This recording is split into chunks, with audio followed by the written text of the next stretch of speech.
No one can beat me because I don't give up. I'm relentless. You might knock me down, but I never stay down. It's time to rise. Rise up to your potential. Rise up past your limitations. Rise up past your family or friends' limitations. Set the standard for those around you. Don't conform to the standard like a sheep. Get out and lead the way. Get up. Rise up. Man up.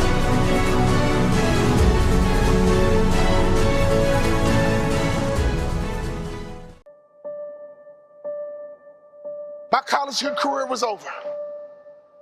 I got offered a job to become a hospital administrator. 2-year program, $75,000 job. And right before I took the job, my daddy called me on the phone. Let me tell you about my daddy. When I was a little boy, my daddy would always pick me up. When he came home from work, he picked me up. When he saw me in the nursery after church, he picked me up. No matter how long he worked, no matter how tired he was, my daddy would always pick me up. So when I had my kids, I would always pick up my kids. When I got home, sometimes I was tired. They have a bottle in one hand, and they just lifted up the other hand, and they knew what daddy was supposed to do. My job was to pick them up. This is a spiritual interaction. When you pick up a child, it is a spiritual transaction. When you pick up a child, you change their perspective. When you pick up a child, all of a sudden they can see the world the way you see it. I don't care what your children have done, there is nothing they can do for you to stop picking them up. When my daughter's a drug addict, I don't care, pick her up. My son messes up, I don't care, pick him up. I don't care. You pick them up. That is your job, mama. That is your job, daddy. That is your job, grandma. That is your job, granddad. Your number one job is to pick them up and change their perspective.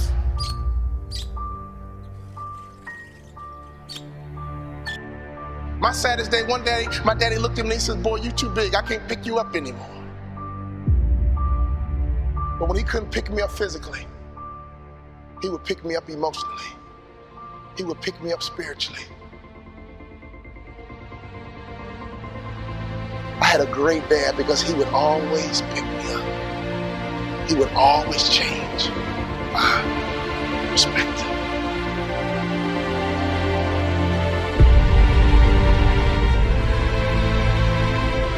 So my daddy called me on the phone, he asked me a question. He said, son, you had a tough year, what's next? I said, Dad, I'm gonna be a hospital administrator. He said, not bad, but let me ask you a question, son. Do you believe you're an NBA player? You can't outproduce your self-image, son. If you don't think so, go take the job. But if you believe you're an NBA player, go for it. My dad had the self-control and discipline and waited for my answer. And my answer was yes. You're right, Dad. I can't work the rest of my life. But playing in the NBA is a dream I've had ever since I was a little boy. He said, go for it, son.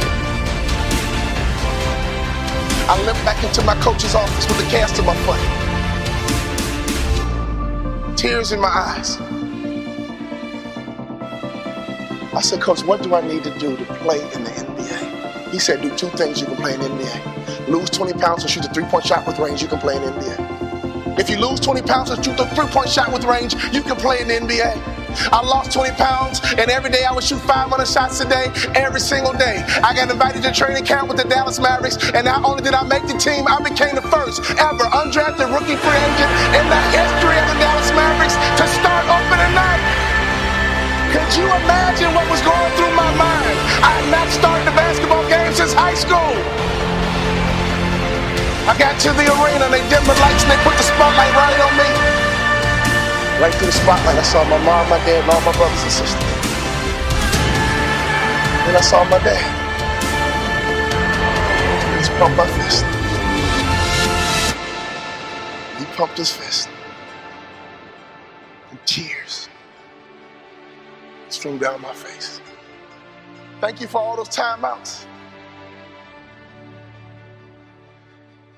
Thank you for making sure I was always home when the streetlights came on. Thank you for making sure I could always hear your voice. Thank you for always changing my perspective.